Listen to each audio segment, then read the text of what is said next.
गरीब का दाल चावल। मुन्नी 21 साल की अनाथ लड़की है। अपना पेट पालने के लिए वो कचरे में से बोतल जमा करके कबाड़ी को बेचती है। मुन्नी के पास पक्का घर नहीं था, वो झोपड़ी में रहती है। बारिश के मौसम में उसके घर में पानी आ रहा था। अचानक से तेज आंधी आई और उसके घर की छत उड़ गई। परेशान हो गई हूँ मैं। क्या फायदा ऐसी जिंदगी का? भगवान, आप मुझे उठा क्यों नहीं लेते? तंग आ गई हूँ मैं। हर कोई मुन्नी को गंदी नजर से घूरता था। एक दिन मुन्नी कचरे में से बोतल ढूंढ रही थी। तभी एक आदमी मुन्नी के पास आता है। मुन्नी, हाय मुन्नी, तब से कचरे में क्या ढूंढ रही है? तुझसे मतलब? अपना काम कर तू। आए हाय, तीखी जबान। मेरे साथ मेरे घर चल, तुझे रानी बना के रखूंगा। वो आदमी गंदी नजर से मुन्नी को देखता है और फिर बातों बातों में मुन्नी का हाथ पकड़ के अपनी तरफ खींचता है।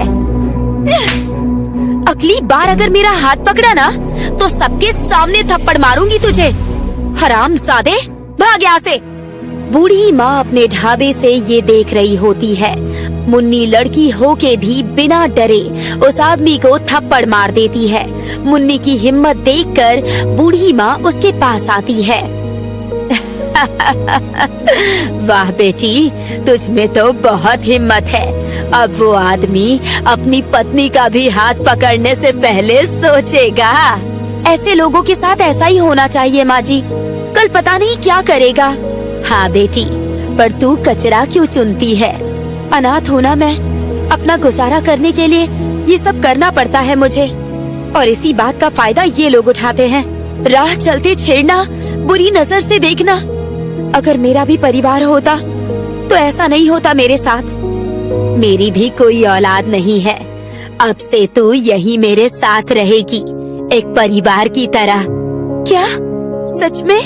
हाँ, अब से ये ढाबा जितना मेरा उतना ही तेरा है। मुन्नी बूढ़ी माँ के साथ उन्हीं के ढाबे पे रहने लगी। हर दिन ढाबे की साफ सफाई, झाड़ू पोछा और खाना बनाने में बूढ़ी माँ की मदद करती थी वो। क्या खुशबू आ रही है। क्या फायदा ऐसी खुशबू का जब लोग खाना खाने आते ही नहीं हैं। सब लोग उस बड़े होटल में खाना खाने जाते हैं। इस ढाबे में तो कोई भी आता ही नहीं है। बूढ़ी माँ, सब आएंगे। वो कैसे? शायद लोग बोर हो गए हैं वही दाल चावल खा खा कर, इसीलिए कोई नहीं आ रहा है। मुझे तो ज्यादा कुछ बनाना भी नहीं आता। तुझे आता है? हाँ, अब से खाना मैं बनाऊंगी। मुन्नी ने दाल चावल की जगह खट्टी दाल और मिर्च वाले चावल बनाए। मुन्नी के खाने की खुशबू बाहर तक आ रही थी। खुशबू इतनी अच्छी थी कि बूढ़ी माँ से रहा नहीं गया और वो एक प्लेट में खाना परोसकर खाने लगी। अरे वाह मुन्नी, क्या दाल चावल है। मुझसे तो रहा नहीं जा रहा है, थोड़े और दे देना। हाँ हाँ, अभी देती हूँ। ऐसे ही घूमते घूमते 4-5 लोगों का ग्रुप उनके ढाबे पर आता है। कहिए, क्या दूं? यहाँ का स्पेशल खाना क्या है वो दे। थोड़ी जल्दी दे, पेट में चूहे दौड़ रहे हैं। अभी तो खट्टी दाल और मिर्च वाले चावल हैं। जो भी है जल्दी दे दो। मुन्नी ने उन्हें खट्टी दाल और मिर्च वाले चावल दिए।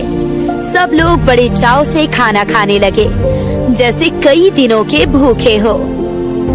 उन्होंने दोबारा खट्टी दाल और मिर्च वाले चावल मंगवाए। इस खाने के सामने तो बड़े बड़े होटल का खाना भी फेल है। अब से मैं यही खाना खाने आऊंगा। हाँ, मैं भी। दोनों बहुत खुश होते हैं।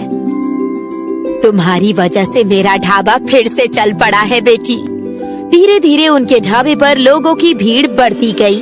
लोग दूर दूर से खट्टी दाल और मिर्च वाले चावल खाने आने लगे। क्या स्वाद है, मजा आ गया। लोगों की बढ़ती भीड़ के साथ मुन्नी का काम भी बढ़ गया। मुन्नी ने एक लड़के छोटू को काम पर रख लिया और दूसरी तरफ बड़े बड़े होटल वालों का नुकसान हो रहा था।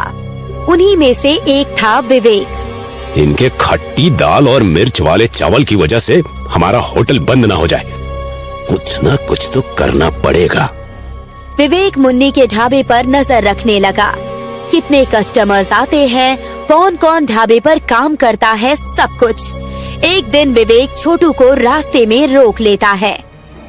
ओ छोटू। जी कहिए, आपको मेरा नाम कैसे पता है?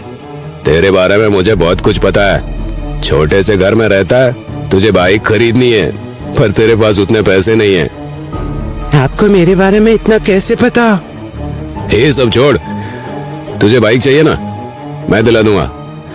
उसके लिए तुझे मेरा एक छोटा सा काम करना होगा। विवेक ने छोटू को पॉइजन की छोटी सी शीशी दी। तू चुपके से खाने में ये डाल देना, डर मत, इससे कोई मरेगा नहीं। किसी को पता चल गया तो? किसी को कुछ पता नहीं चलेगा। तुझे बाइक चाहिए या नहीं? हाँ हाँ। छोटू चुपके से खट्टी दाल में वो केमिकल मिला देता है। लोगों की भीड़ हर दिन की तरह भरी हुई थी। सब लोग जहर वाला खाना खा लेते हैं। खाना खाने के थोड़ी देर बाद लोगों की तबीयत खराब होने लगती है। सब लोग उल्टियां करने लगते हैं और विवेक तुरंत फूड ऑफिसर को वहां बुलवा लेता है। हमें कंप्लेंट मिली है, आपके खाने में पॉइजन मिला है। क्या? नहीं सर, मैं अपने खाने में कोई मिलावट नहीं करती हूँ, आप चेक कर लीजिए। वो तो हम करेंगे ही। फूड ऑफिसर रसोई घर में चेक करते हैं। उन्हें पॉइजन की शीशी मिलती है और खट्टी दाल के ऊपर साफ साफ पॉइजन दिख रहा होता है। ये शीशी किसकी है मुझे नहीं पता, और किसने ये दाल में मिलाई मैं ये भी नहीं जानती हूँ। जहर मिलाती है। अब तुझे जेल में पता चलेगा कि लोगों की जान के साथ खेलने का नतीजा क्या होता है। मुन्नी ऑफिसर को समझाने की कोशिश करती है, पर कोई भी मुन्नी की बात नहीं मानता है और मुन्नी को जेल हो जाती है। विवेक बहुत खुश होता है। लोग पहले की तरह उसके होटल में आने लगते हैं।